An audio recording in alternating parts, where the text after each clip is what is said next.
The tenant of this apartment seemed kind-hearted by day. But come nightfall, he bound the new girl in his room. When she finally escaped to seek help, another neighbor intercepted her. The man dragged her back inside. While the entire apartment building gathered to watch, the girl was forcibly abducted. The story began days earlier. At first, the girl thought she'd struck gold. Not only was the apartment affordable and well-appointed, but the man next door was warm and sunny, stirring her heart. Yet every midnight, she'd be jolted awake by strange noises, day after day.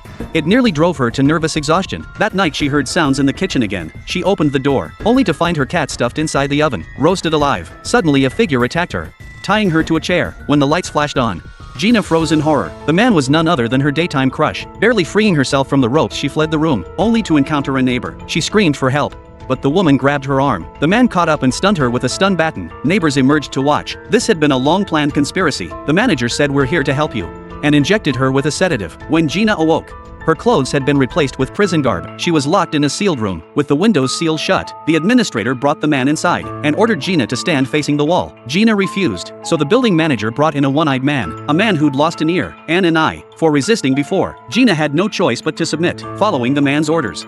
She had to place her hands on the wall and squat in a horse stance. She couldn't stop until the red light went out. The position was unbearably uncomfortable. But Gina dared not resist. After an unknown duration, the light finally went out. A cup of water and a chamber pot were passed through the iron door. This was a deliberate humiliation. Yet Gina was too parched to care. Before she could finish drinking, the light flared again. This cycle repeated several times, until she finally collapsed. Unable to endure, the warden immediately reappeared with the man. "Since you won't stay put on your own, we're gonna help you."